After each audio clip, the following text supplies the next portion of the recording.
Don't worry about the scoreboard. Sure. This relationship is not a scoreboard. Like, That's I didn't good. score a touchdown, and then now you have to, kick the field goal. That's a really good way to look at it. Don't worry about it. Yeah. And if you have a good partner, everything evens out.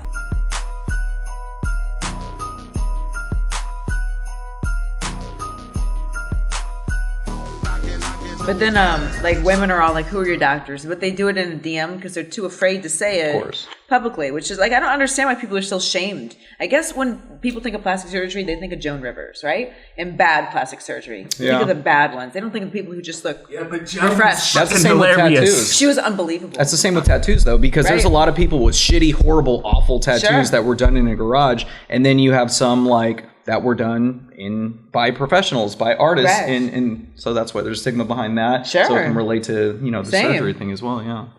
Welcome to the world of tattoos, Holly. Thank you. I had 3, but that's the only one I've seen. Well, the 4th is the only one that really matters because it's a portrait, so it's there now. What'd you get a portrait of? Oscar. I didn't see it. Oh, you didn't see it? No, I haven't seen it. Oh. Is there? No, I'll look it up. Don't worry. Yeah, I should have worn a shirt that covered it. Should I speak more into this, by the way? You're good. Okay. We got a good level. I'm going to look it up right now. Yeah. So his brother-in-law actually did it. Oh, really? Esteban, I was gonna ask you who did he it. does portraits. And so TMZ asked, why did you do it? And I'm like, right, do you see it? Yeah, it took about 2.5 hours. He flew through it. Did the back suck? My back's not done. Back sucks. Yeah. My last 30 minutes, I was like, come on. Yeah. It was hurting a little bit. That's dope. Mm-hmm. That's official, too. That's official, yeah. That's like some I'm in love shit there. That's it. I'm in now. Love shit right Because that was the 92 Olympics when he had just won and was looking up at his mother, who had passed a couple months earlier. So that's little Oscar. That's, 18-year-old Oscar. Yeah. So that's awesome. Right. That's pretty fun. What are the other tattoos? 2 were from when I was 20 in Fort Lauderdale. I don't remember. I think one means power. I was drunk when I got them on my ribs. We'll just go with power. And the other one means like king or something, but it's tiny. So yeah. Yeah, nice. I always wanted to do my forearm, but then that's a little, I thought maybe I could get an Oscar on my forearm. So every time I meet someone, it's like, hi. But then that would turn every guy off. Then I'd have no friends. I have very few friends now. I'd have no friends. You keep your circle pretty small? Extremely small. My That's best. At the end of the day, you think about it, who's going to be there? Like if something goes wrong, really goes wrong, how many people are going to show up for you guys? Yeah. I mean, truly, I'm asking you, how many people would show up for you guys? Like it's 4 a.m., shit's gone wrong, your car broke down, whatever. How many people are there? I think I'm pretty fortunate to have maybe a little less than 2 handfuls. That's a lot. That's a lot. I got like 4. That I 4? know would. That's a lot. You're one of them. I would. But you know what I noticed is that those same people I would show up for. So it's not just 1,000%. who would show up for me, but who I'll show up for too. Sure. Well, it has to be reciprocated. Right. It has to be someone. I would never mention someone I wouldn't do it for. Right. It's not a real friendship. Yeah. It's just a bunch of bullshit. Which is mostly what this world is now, right? Oh, yeah. Oh, God. I mean, it's a means to an end, but... How do you navigate it now? Because, I mean, I definitely want to talk about your career in your 20s, because you said something that was really stood out to me was you talked about sacrificing your 20s for your career. And some people, I don't know what responses you got to that. Some people might go, oh, girl, that's terrible or whatever. Right. But no, to achieve shit, we've got to have a discipline, a focus, a sacrifice, Completely. I would not be me. Some days I hate golf, right? So I really don't play anymore. I play with Oscar because Oscar loves it. Yeah. But I started when I was 6 and, by the time I was 13, I was burned out. But when you're good at something, people just expect you to keep doing it. Sure. So I'm like, okay, it's a full college scholarship, Division I. I can't stop because everybody expects you to. You're an all-state athlete in high school. Right. You know how it is. And you just have to go perform and fulfill it. So I did. And then when I was 22, graduated from Michigan State. I was just ready to get out of there. It was 5 days after the NCAA tournament, and I was scheduled to get my boobs done. You're like, screw this, huh? Yeah, I don't think I've ever told this story, actually. Yeah, so I scheduled in Michigan, in Detroit, with this great doctor, Dr. Yoon. We still laugh and talk today. Scheduled to get my boobs done like 5 days after the NCAA tournament. So I'm this athletic golfer, and I'm like, okay, here we go. And because I just wanted to be like, after you're a college athlete for so long, you want to be a woman. Like I wanted to just be a woman. I'm not speaking for everybody. That was for me. And then I wanted to go do TV, and I wanted to talk about sports instead because sports are my life. That's all I know. And so, I'm one of the very lucky few people where it ended up happening. But go ahead. Did the surgery? I'm not trying to be rude. Nothing is rude. Did the surgery impact your golf game at all? People ask that, and I feel like that would be a common question. And I really thought that it would, but it didn't. Okay, well, good. And then a couple like year later, balance or anything. Right, well, not necessarily seriously, balance, but just like when you. I immediately thought of this because I golf every now and again. I don't have the patience for golf. Yeah. It's trying. Don't have it. Yeah. So I'm thinking, like, when you're holding a club, when you add on to the front of you. Delicately speaking, I felt like that might. True. You know what I mean? It's true, yeah. But then a couple of years later, I got them like even bigger, and it still didn't affect me. I think just because I'm so happy that I have them. Yeah. Then I was like, I'll figure it out. Whatever. We'll make this work. Yeah. It interests me because I've never really had a conversation with any woman that's got her boobs done about it, and femininity. So for you mentioned that. What was it about? I just wanted to be womanly. Like you didn't think you were before? No. I think I was young, right? Sure. So when you're 21, you're still a young girl. But I just always loved, like the Pam Andersons of the world and the Carmen Electras, and everybody loves the certain look, and that's just the look that I loved. And it just so happens that my agent, Darren Prince, those are two of his main clients. So it just the world, and that sounds familiar. Yeah, right. And I think we know that guy. And Carmen, she sounds familiar too. But that just happened to come about, 12 years later that I met him. I'm looking behind me right now because he's behind me. But it's just funny the way the universe works. Yeah. That is. So when you were going to Michigan State, was broadcasting in the plan? Was that what you majored in, or? So journalism classes were on the weekends, and I had to play golf. So as a team, we were always traveling on the weekends, or if I wasn't, I was partying. So I'm like, I can't have journalism classes on the weekend. I'm not going to show up. And there's only 20 kids in a class. I'm like, they'll know if I'm there or not. So obviously I can't be doing that. I need to go to the communication classes where there's 300 people there. Nobody will know if I'm there, and I can get the notes later. So I just majored in communication. There's no substitution for experience. Right. As soon as I was done, I emailed Golf Channel, okay? Because I played golf my entire life. So I'm like, if I'm going to get into TV, this is my best bet. Mm-hmm. So I emailed Golf Channel probably 70 times and finally got someone there. His name was Joe Riley. He was the news director there. And he finally wrote me back. Mm-hmm. And he's like, okay, well, you have a look for TV, but you don't know shit. You don't. Yeah. You're so green. You have no idea how to do TV. You need to go somewhere and do live television before we're ever going to think about hiring you, okay? So I went to Little Rock, Arkansas, did the hard news, like kidnappings, tornadoes, domestic disturbances. The depressing shit. The 5 and 10 p.m. news for 9 months. And then Joe Riley, true to his word, he said, hey, we're starting a new morning show on Golf Channel. Come in, audition, and that was it. Yeah. That was it. So, yeah. The burnout, though, you said about 13, was golf like dad's game? Golf was my mom's game, actually. Really? My father was an eye doctor. My mother was a club champion for 22 years at our country club. So she was the golfer, and then brought me along, and was sort of like a tiger mom. Yeah. But were you just good at it, or did you love doing it? Or were you just I don't even know if I ever loved doing it. Oh, really? I was good at it. Yeah. And I was also an all-state basketball player. So my entire life was just sports. Like, that's all I knew. Who's your basketball team? It probably kept me out of trouble. My basketball team? I'm more NFL. I'm more Who's your football. NFL team? I adopted the Raiders and I moved to Las Vegas. Hey, buddy. I gotta go. But everybody knows that I used to date the head coach of the Cardinals, right? Cliff. I don't like them either. Okay, so we're out. He's such a nice guy. They're having a really good season, so I'm happy for him. Yeah. He's been through a lot. Fuck are. The only team in that division that's not having a good season is my team, which is the Niners. Right. So, yeah. You like Jimmy Garoppolo? I love. No. Sorry, I thought you were when you said I thought Jim Harbaugh. But he coaches for Michigan now. Yeah. Love him. I don't know. I loved Jimmy, but I feel like this year he's playing scared. Okay. And he's very prone to injury. Okay. And I feel like if he gets hurt, he sits out, no questions asked, as opposed to like a Russell Wilson. When he gets hurt, he does everything he can to stay in. Sure. I don't feel like Jimmy has that.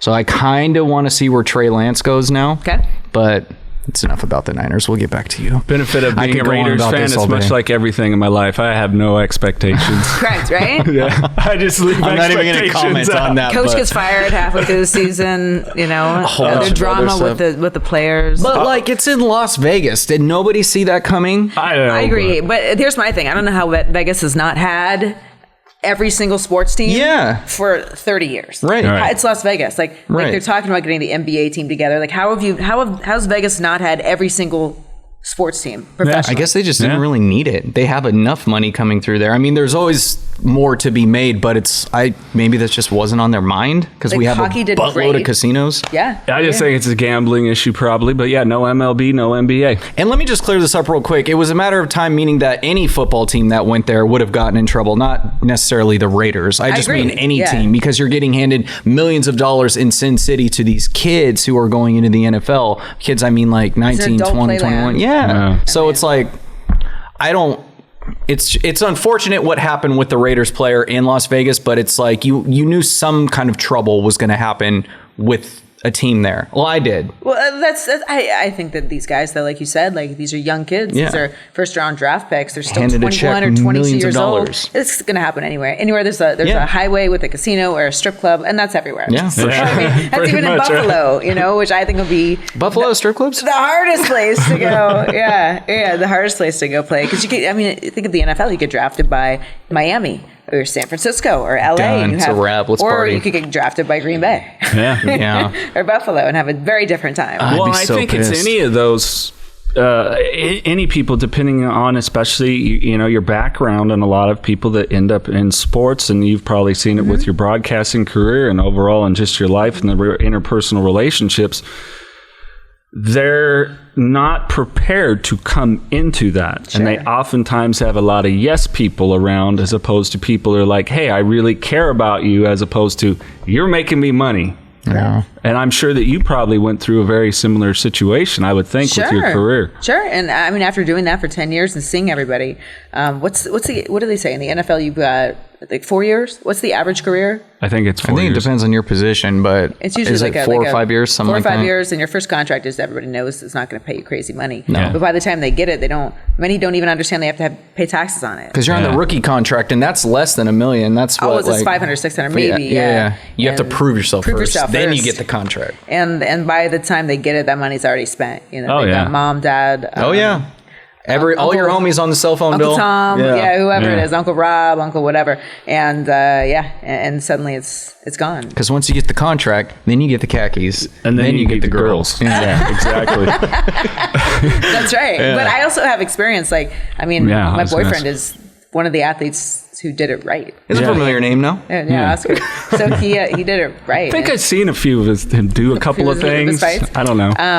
But he's the king of keeping his circle pretty tight. And the president of his company, Golden Boy Promotions, is Eric Gomez, who's been his best friend since he was 4 years old. They've been best friends for 44 years, and That's Eric awesome. runs the company and is just a wonderful man, incredibly trustworthy, and but it's tough to get close, tough to get in, because they've seen enough by now. Right. And we had someone recently, and I won't say names, but who thought they were getting fired or let go, and just made up some outlandish, horrible stuff that to try and save their job, and it's just crazy. Yeah. You think you know that person for 20 years, and then the job gets threatened, and you find out you were nothing but money to them. Yeah. Yeah. There's something about owning your shit too and your mistakes. Yes. Yes. For sure. But you brought up something about, we were talking about income. So when you started and got into broadcasting, I'm going to be under assumption that there was a huge income discrepancy between you and your male counterparts.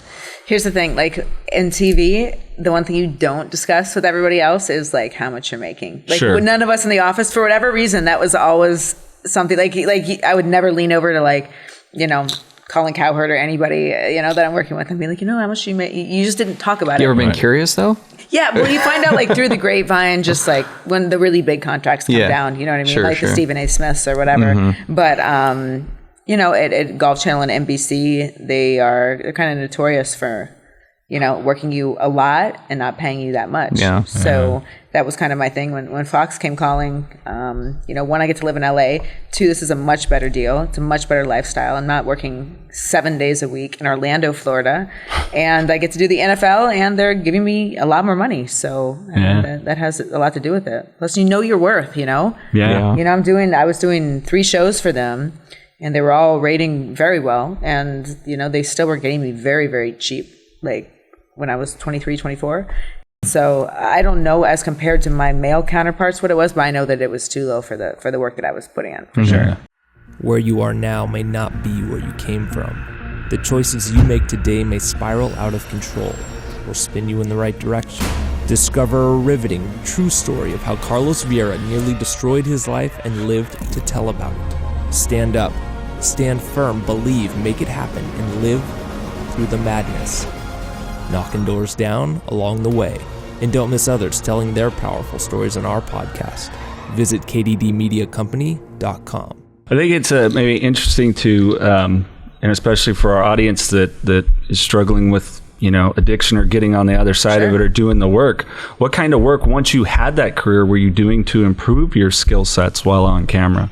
Oh man, I was a 21-year-old kid hired by NBC and working with people who were 20 years older than me at least. I was lucky to get that job. When they brought me in, I couldn't even do it live. They had to tape it. So I was doing 30-second updates at the bottom of the hour, and at that time, everybody, I wouldn't say they wanted to get me fired, but I wasn't important to them. Mm-hmm, I was like not a liability to the company. I was just like annoying to them to have to tape in the morning when they could have gotten somebody to do it live. But the bosses there were really great because they were like, listen, we see something in her. And I would stay after the show and I would ask people from Gulf Central, which was the main live show. I would be like, can I please read the teleprompter?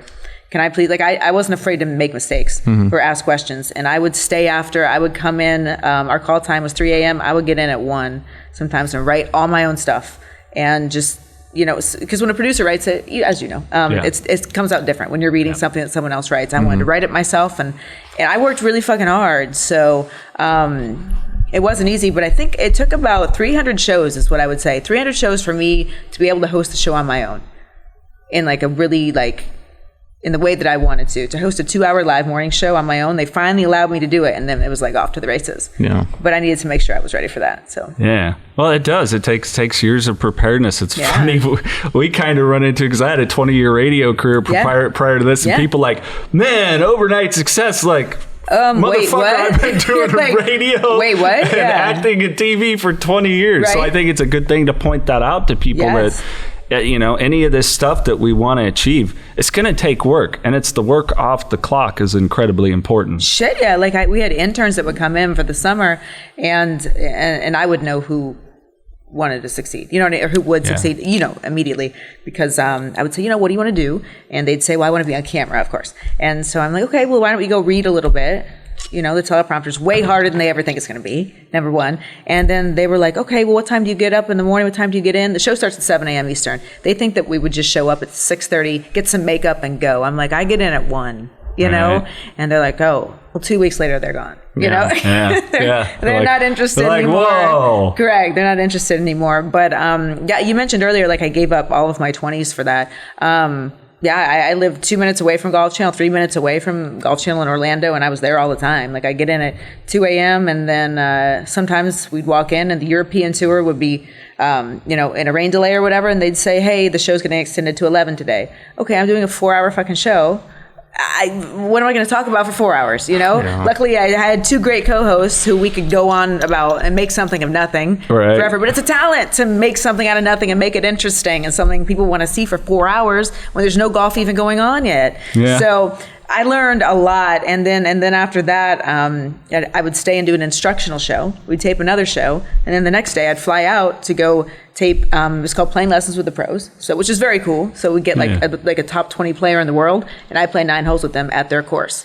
Right on. Which is very cool. But then I would fly back, and then there's my 7 days, and then I would start it again. So yeah. Who are some of your favorite pros to play with in that segment? Justin Rose. The European guys were so much fun. So much fun. Lee Westwood, Justin Rose, Graham McDowell. They were a great time. But man, I liked everybody. Ricky Fowler was great. Yeah, I mean, just like thinking of this list of names, I mean, I had the best guys and the best time, and they couldn't have been nicer to me. Yeah. Like, what I will say is in TV, what I miss about doing it is the people I worked with. I don't miss all the politics and all the bullshit. Oh my God, the cut your hair, wear a turtleneck, please, button up, don't talk so much. Don't talk more than the men talk. I don't miss that, but I miss the people I work with. Like, there's a certain alliance, like when even if you don't like each other, when you go on the air, while you're on the air, it's a common interest and it's a product, and you put out what you got, It's just a certain team. I don't know.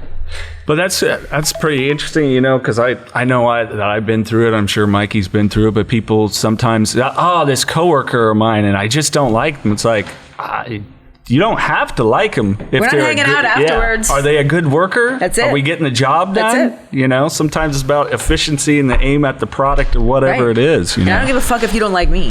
That's fine. Don't pretend like you like me. If you don't like me, that's cool. We're good. I can still do a great show with you.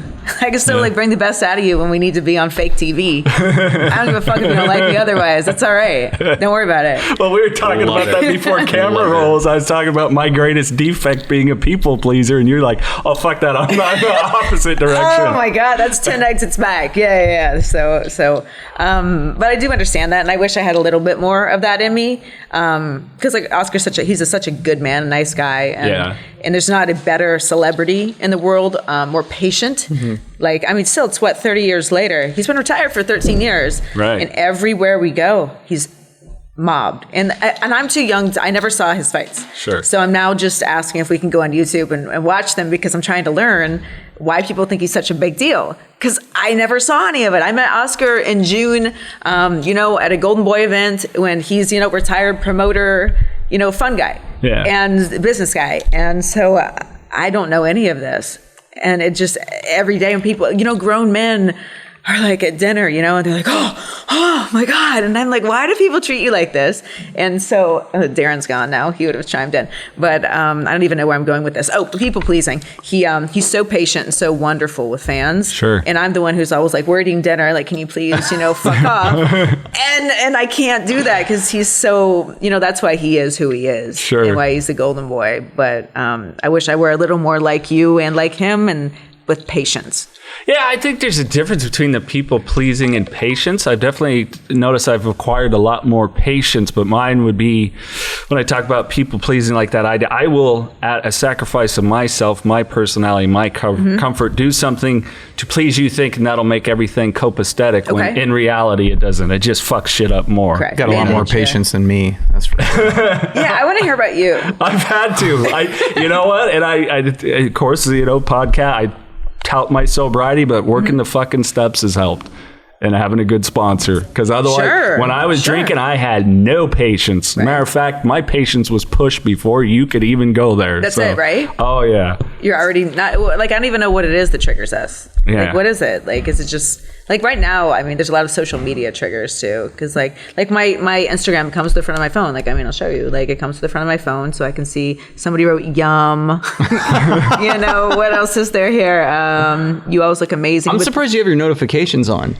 Well, just in case wild shit goes down, I need to like make sure. And then of course there's Oscar Poppy with like a eggplant next to it. Because I turned my phone off, and he has like an override in case he needs me. So I'm sorry that it rang. That's funny.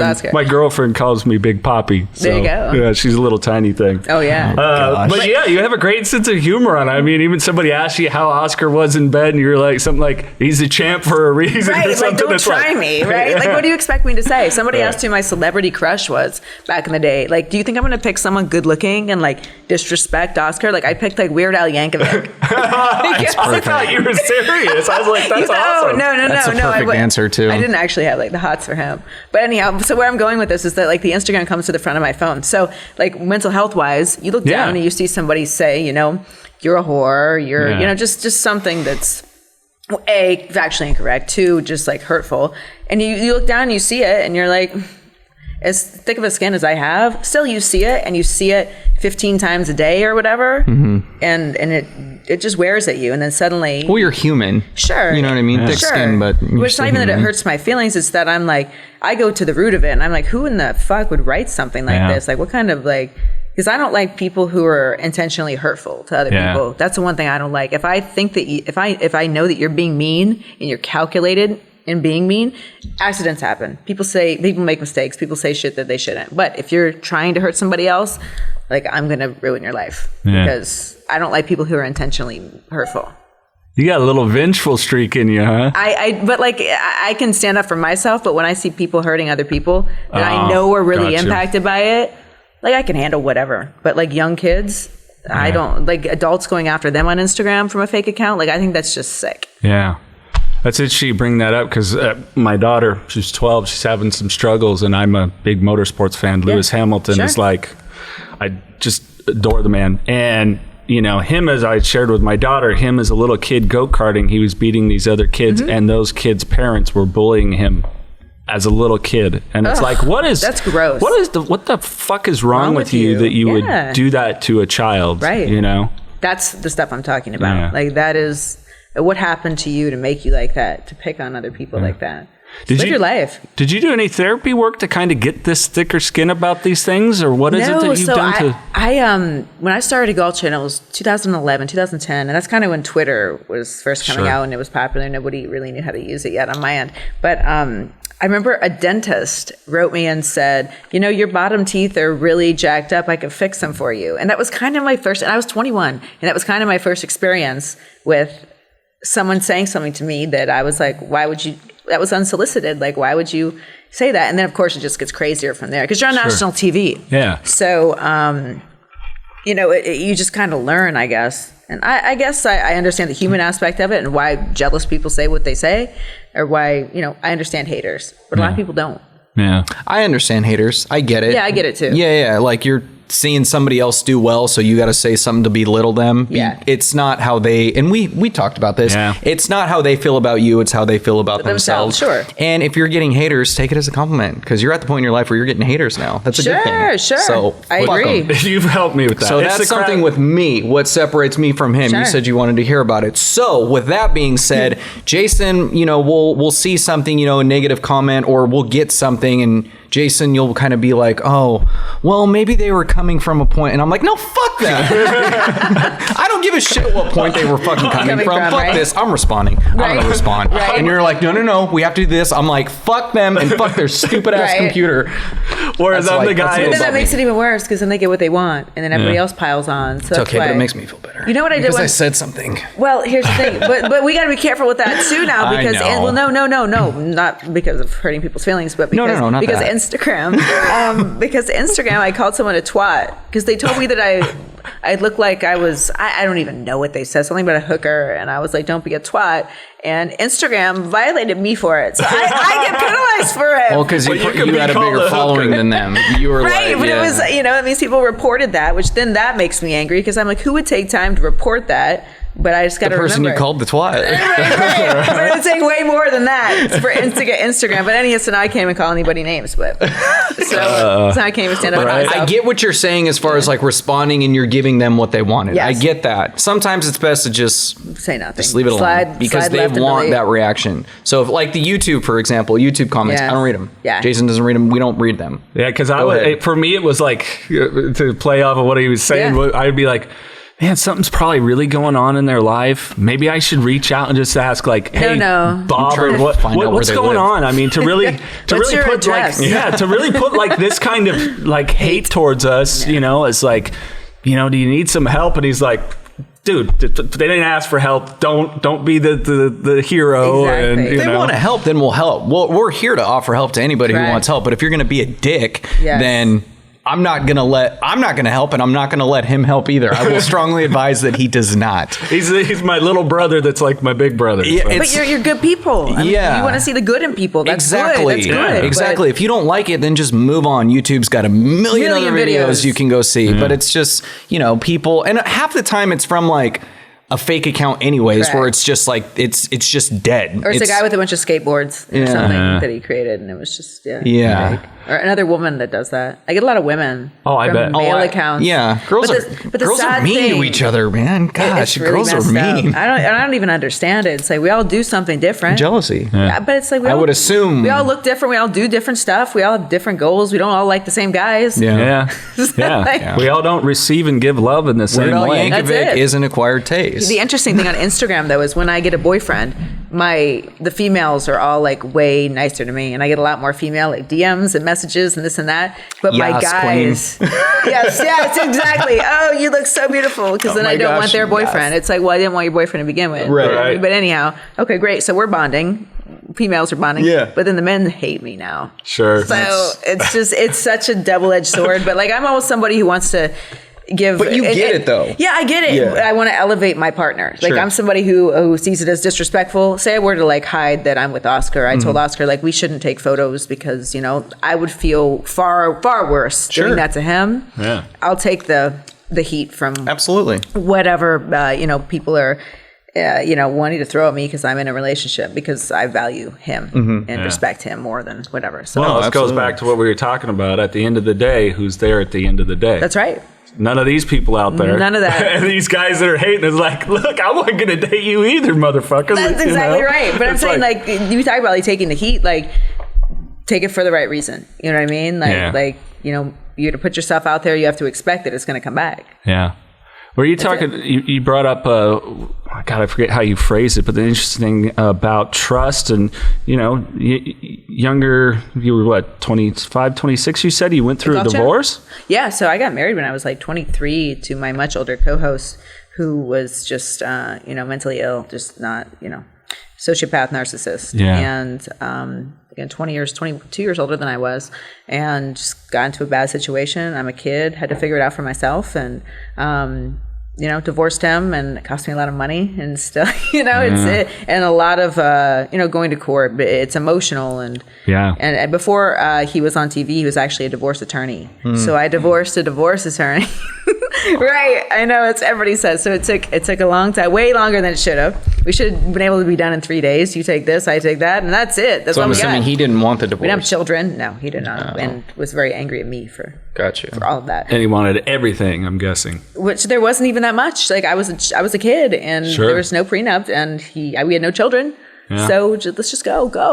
Yeah. I don't want anything from you. Go. Yeah. But wanted to just make it miserable for as long as he could, but, you know. How did you start to trust again then in relationships? I don't know what it is about me that I was just like, you know, this is just one person, and I understand that he's different.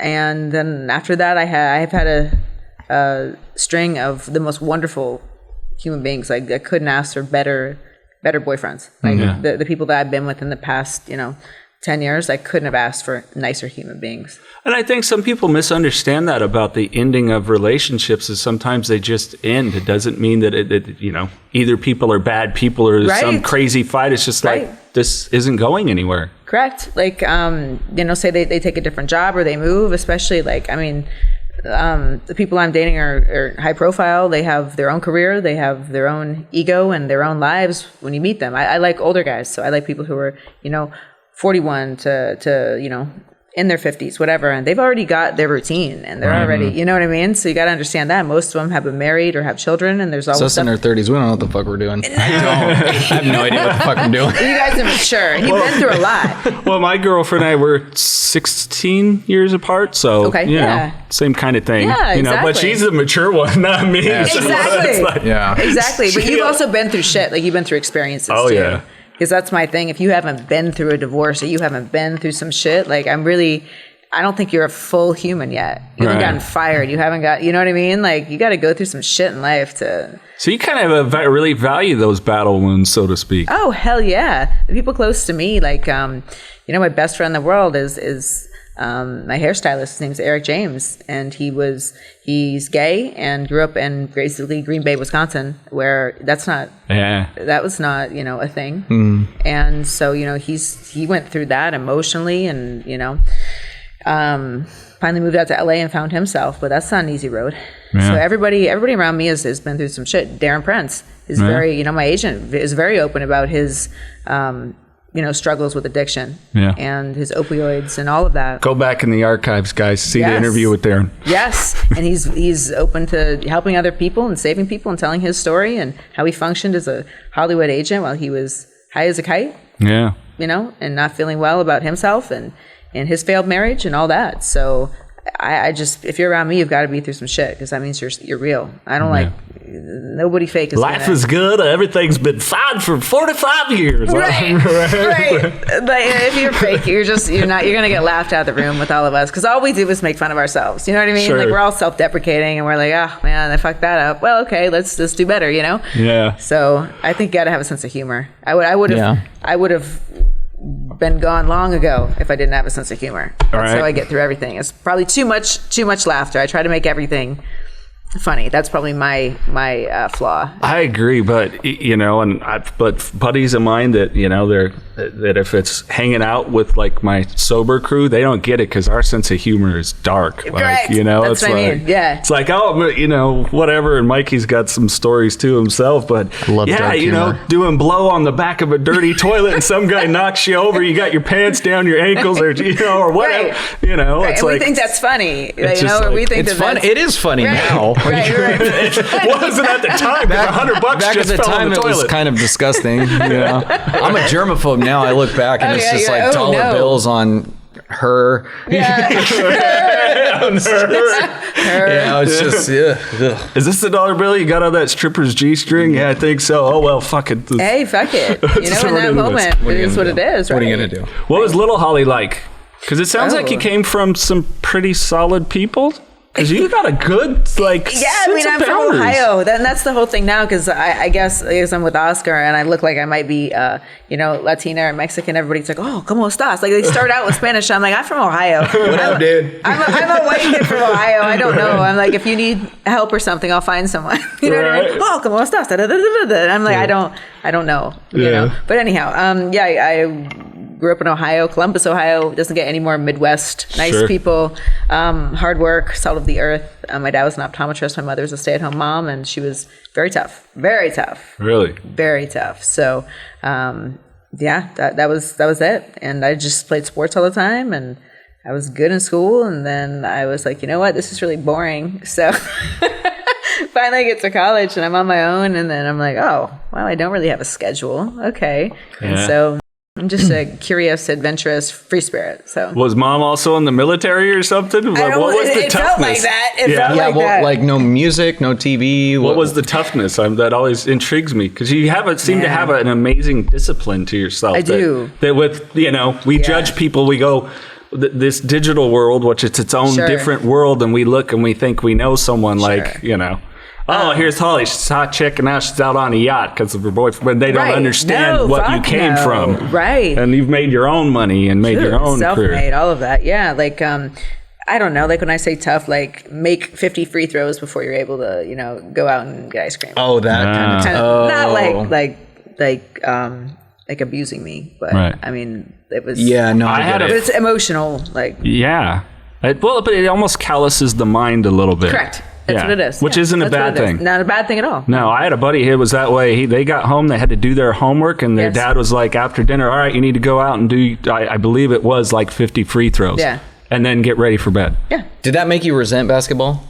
It made me resent golf because I, every summer, because I was a very good junior player, and every summer my friends would be at the pool, and I would be traveling to go play in some junior golf tournament. Yeah.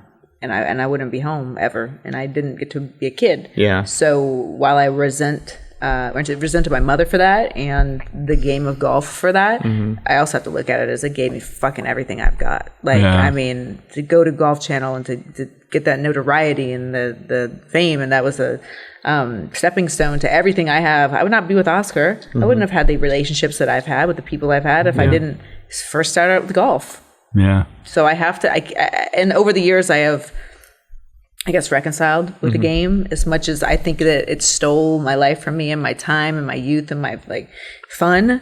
It's given back to me. Sure. I've got to be reasonable here. So because you could have been Holly still in the Midwest. Not that the Midwest is a bad place. No, but I could it's still gorgeous, be, working people. for a surgeon someplace and Ohio, or working for my dad, who was an eye doctor, which again is not a bad thing, but it's a different life. It's a different life than what I have. So we were talking about we need eye appointments too. Yeah, can we go to Ohio? See your dad? Shit. Do you want to go to Ohio?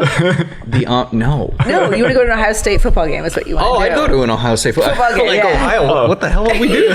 Christ. No, we're talking about our eyes. See my birthplace. Yeah. I'm getting that night blindness shit. We walk into this restaurant. It's dark and red, as all Los Angeles restaurants are in the nighttime, and it was just like, damn, I cannot see shit in here. Like the ambiance, I'm assuming it's beautiful, but damn, I can't see nothing. I'm starting to do the thing where and it's like, okay, I made it to 43, and I'm finally doing this. What does that say? Yeah, that's my dad said he's never had anybody make it, because again, eye doctor, he said he's never had anybody make it past 46 without needing reading glasses. It's like overnight. For sure. And it was after 40, a lot of shit happened that I didn't want to happen. You're like, what is this? Yeah. It's just like, boy, do I want a romantic night with no, let's just watch TV. Dislocate your shoulder, scooping ice cream, that kind of shit. Yeah.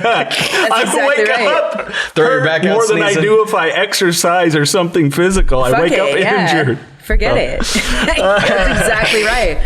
I'm like, can we just get like an IV of some vitamins? Right, call it good. Ohio State football game. I'm down for that. Okay, yeah, I mean, that's an attraction. Yeah, for sure. That's for sure. thing. That'd be tight. So what's some daily practices for you to maintain a good mental health, physical health, and, all those regimens? With Oscar now, we make sure, like, if say we go to one of his fights or we're out in public or whatever, if we have meetings everywhere, we take the next day basically, and we really don't leave the house. Good. And it's important for him too. I mean, I don't get harassed, like I don't get recognized everywhere like he does, and so mentally, I truly don't know how he keeps his patience and sanity as well as he does. When you have people constantly, everybody's coming up on the street. Let me get you know what I mean? Yeah. Like he's just such a wonderful human being. But for me, I need quiet. Yeah. Like I almost think that I have a little bit of. I've always thought that I have a little bit of like autism or something. Like I'm on the spectrum.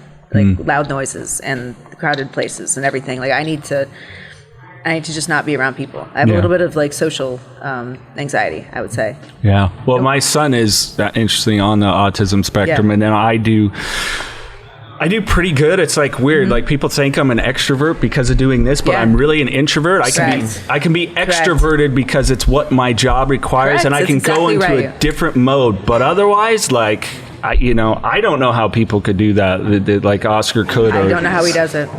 So. But I'm exactly like the both of you. Like when it's time to go, and you're like, "Hey, let's start the interview," then you turn on. You know what I mean? But then after that, if I could walk, this is so bad, but if I'm like walking down a hallway and if I could like take a different route that would take me 4 minutes longer just so I don't have to like pass someone and deal with them, I'll do it. Like see, I'm not that bad, but I do, like, a lot of people assume that I'm an extrovert as well. I'm really not. I prefer to be at home. I take vacations by myself. I really do. Yeah. Because I prefer to be, I don't know, I just like my alone time. So the attention that Oscar gets or the attention that you guys get when you're out, like, phew. Right. Fuck. Well, he's like, once I leave the house, I'm the public's. Game face. Right. I belong to the public. Game face once you leave the house. As soon as I get out of the house, I know as soon as the door shuts behind me, like I belong to the public.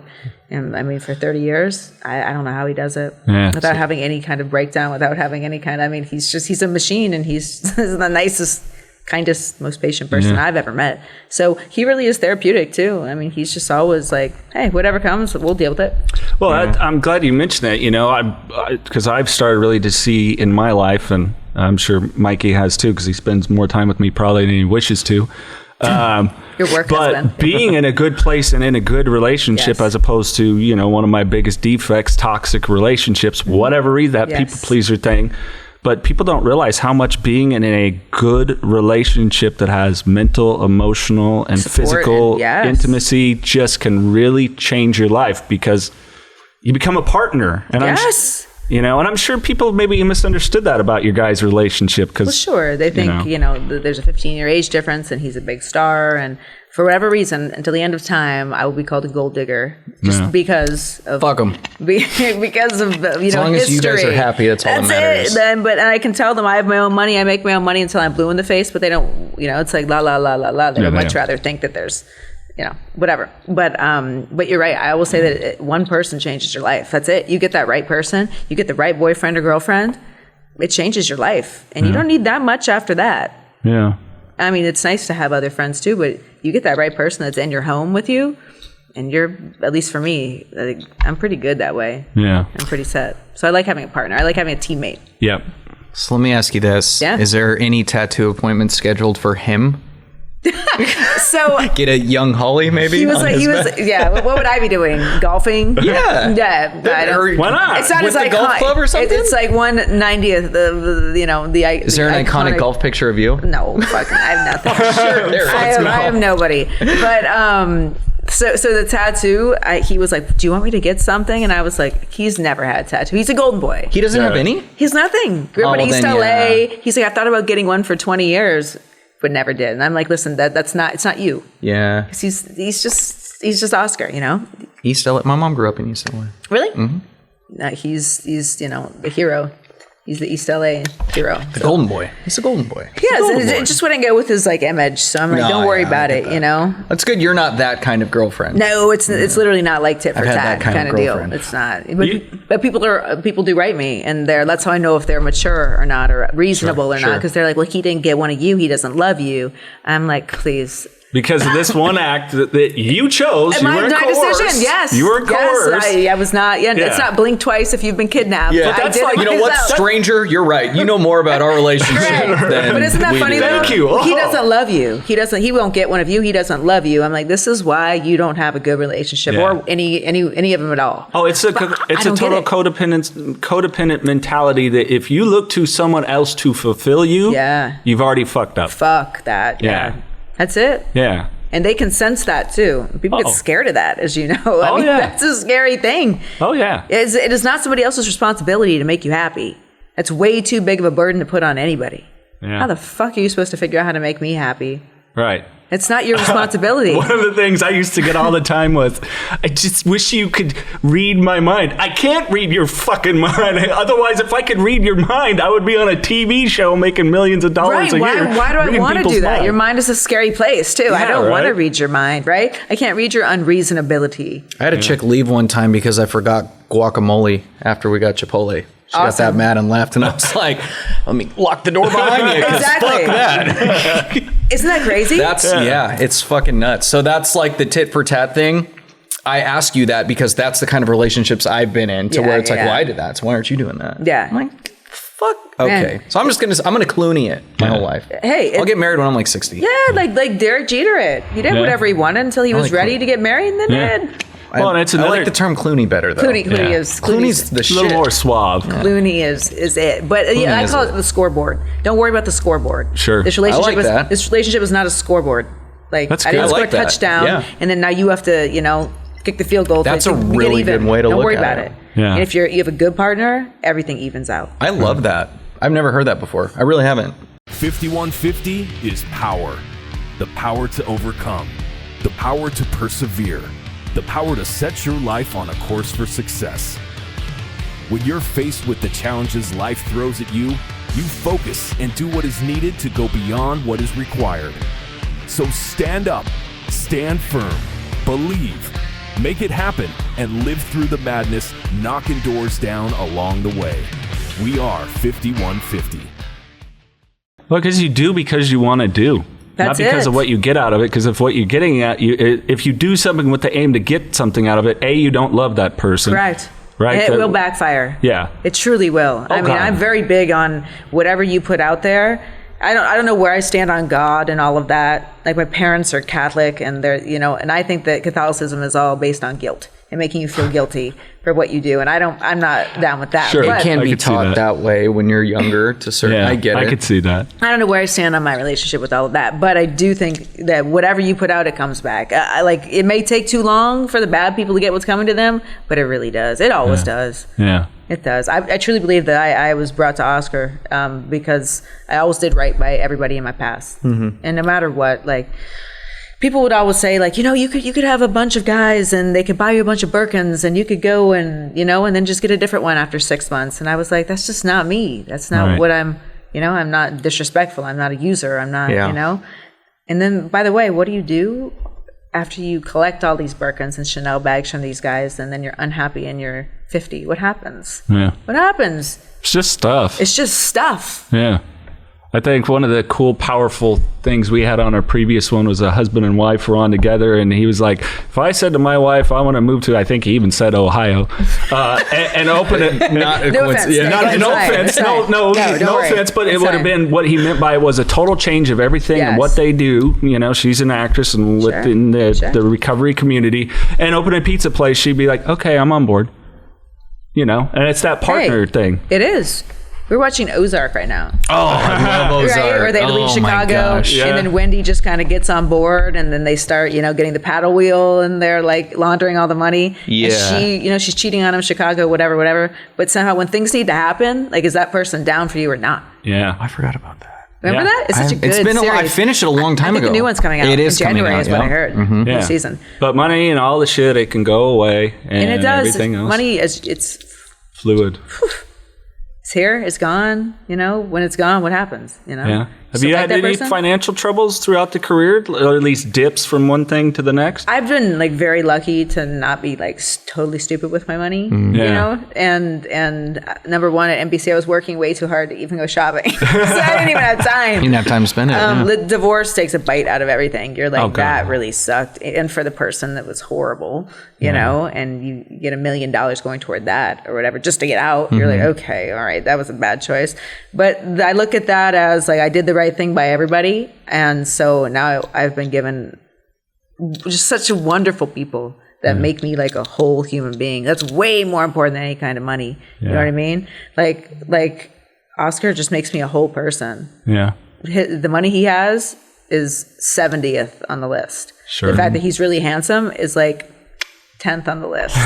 He is a good looking fella. Right? I tell him all the time, I said, I would still be with you even if you were a 5 or a 6, honestly, because I love you so much. You're such a good human being. And I think that's important for people, because we do have people that have gone through sex and love addiction. I think that's probably actually my greater defect than the alcohol. I think that alcohol masked a lot of it, that don't really understand is again, you got to be in love with who that person is at their core. And then I think that's when the sex addiction happens, though, is when you really are into that person. And you can disagree with me. Sure. I've never been diagnosed with any of that, but that takes up a good chunk of our time. Well, I think it's we've kind of been diagnosed. I think it's a chemistry, and I think people is okay. Some people, it's oh God, our sex life is whatever. Well, okay, you can work on that. And some people have different chemistry. Right. But as long as it's not the foundation of the relationship, then you're good. You're right. Yeah. And then it's, I agree. Then with the couple, it's up to you. Right. You're right. I know my personality. My girlfriend has hers. Yes. We mesh in a lot of ways. Yeah. It's I don't need to apologize for what works. That's exactly right. This is us, because it's different for everyone. We got together actually when he was training for his fight against Vitor Belfort. We ended up getting COVID the week before, and he had to pull out of the fight. Right. But I met in August, and fighters can't have sex. Because that's the whole thing, too. And the old Rocky. Yeah. Right? Is that a real thing? Women make weak legs. We did it every Saturday. So it was only 4 times. Because of the fight coming up. Because of the fight coming up. Once a week. Because he was training. Once a week. Right? But I didn't even really know him very well yet. So that was just how it was. And there was no drinking. There's nothing. Right. So we got to know each other sober as fuck and without sex. So he's walking around with a loaded gun the entire time. That's a good thing. And just fucking training and knocking people out. But that's a good thing. I feel that'd be better. I would train better. There's something with the testosterone, I guess. Loaded meaning, you know what I mean? As they say. I don't know. Yeah, because after, this is turning into a sex thing, but after, you're relaxed. It's fine. I like how you're complaining with it, 4 times a month, and some people are like, Jesus, we haven't done it in 2 years, Right? So it's what seems less to us. I know, we're all 4 times a month, how are you alive? Oh my God, how'd you make it? Right. You're exactly right. Some people do it on their birthday. Right. Right? Oh, God. We won't even get off. That's a whole topic that would be fun for a different format. I'll blow you on Christmas. I don't even know why I just picked Christmas. There's your blowjob. Happy birthday. Right. Happy Valentine's Day. The day they created by Hallmark anyhow. Right. There you go. And if you look up, is this going to take much longer? Exactly. We could do a whole deal it's over. Have you heard that? Okay. This is a completely different conversation. But we could go on forever about that. Sure. Oh, God, yeah. I try comments to, that just... Right, but I try to coach women on like how to you can be sexy by just the way you speak. Like whenever a man tells you something, never respond, "Oh my God, that's weird," or "Oh my God, I can't believe you told me that or asked me that." That is the quickest way for them to never tell you anything ever again. Yeah. And once that is done, forget it. Yep. And I would throw this out. Give me your perspective. Yeah. Just like a woman needs affirmation, men need it too.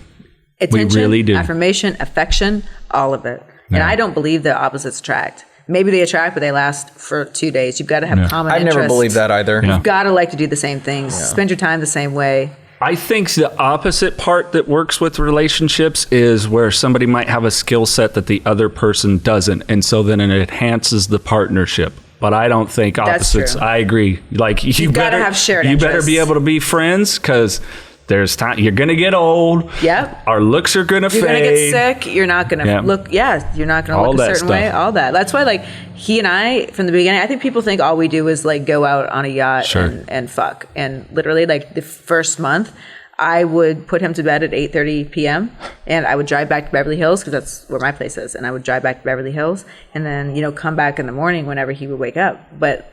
And again, there's no sex, none of that. Then we got COVID, and we were sick. Like he was in the hospital, so we were sick. So you're like throwing up in front of each other. You're, you don't smell great, even though you can't smell or taste each other. I was gonna say you can't smell shit anyway, so. But you look like dog shit, right. And it's like we got all that in the beginning. We got all that in the first 6 weeks. Mm-hmm. So we were like, okay, all right, I actually really like you. Yeah. And there you go. That's I don't know. It was God or whatever. Again, I don't know where I stand on all that, but like.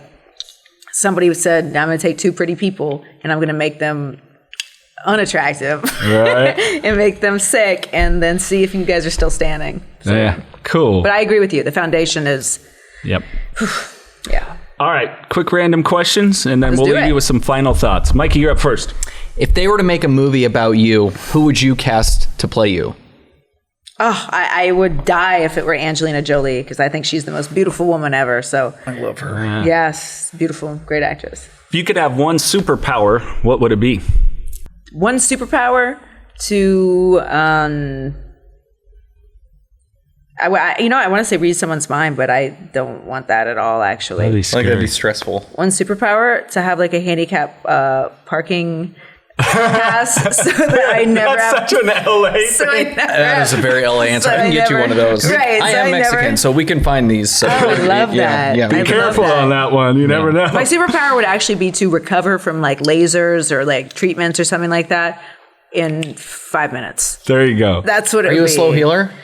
No, but some of this shit, like, I don't know if you've ever had like any of the anti-aging stuff. I haven't. Man, it takes, I haven't. You're puffy for See, weeks. you could see this is just stress of this fucking wearing on me. So no, I haven't. I don't had see aging. lines though. Well, you're just being nice, but I don't there's see lines. shit. You look good. See? Yeah. AIDS is crow's feet. Superpower to never be around people, to never talk to anybody. Well, thanks for talking to us.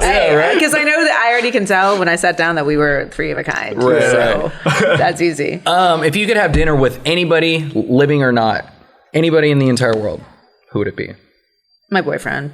Really? Yeah, just anybody. because- It could be Muhammad Ali. Take Oscar. That would be. It could be Muhammad Ali. It could be George Washington. Anyone. George Washington. I don't know what we fucking talk about. I don't know what his you guys wooden are talking teeth about or his either. wig or I don't know some what shit. you and Muhammad Ali would... No, you guys would have a lot to talk about. Your sports. Muhammad Ali? Yeah. God, that'd be awesome. No, it would be my be boyfriend. Oscar? Because, That's so adorable. I I just love because that. like I know he's going to say some really funny shit. And we're just going to have a good time. There you go. Yeah. There you go. If you were stranded on a deserted island and you could take one movie and one music album with you, what would they be? I would take Step Brothers, the movie, it. I love and my music album. God, I would probably just bring like something techno because I'm gonna be super depressed.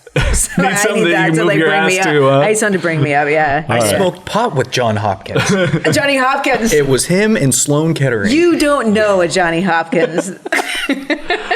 Well, Miss Holly, not get in my face. thanks. It's been a lot of fun. We always ask the guests maybe to leave everyone with the words of encouragement. So things that are just maybe some piece of knowledge, advice, that stuff that's worked for you. Okay. Make sure that at all costs to preserve your own peace, whatever that takes. Whatever you have to do, preserve your own peace in your mind. If it's sit at home by yourself, whatever you need to do, but don't let anybody steal your joy and steal your peace. Especially, you know what I'm going to do? I think I need to turn the notifications off of my phone. Actually, is what this entire conversation has taught me, because I'm thinking of things, what steals my joy, what steals my peace, what brings me down, and it's literally like looking down and reading some of the stuff I see right now. So everybody, protect your own peace, and everybody does it a different way. That's it. Holly, thanks. Thank you guys very much. Yeah, turn that shit off. Yeah.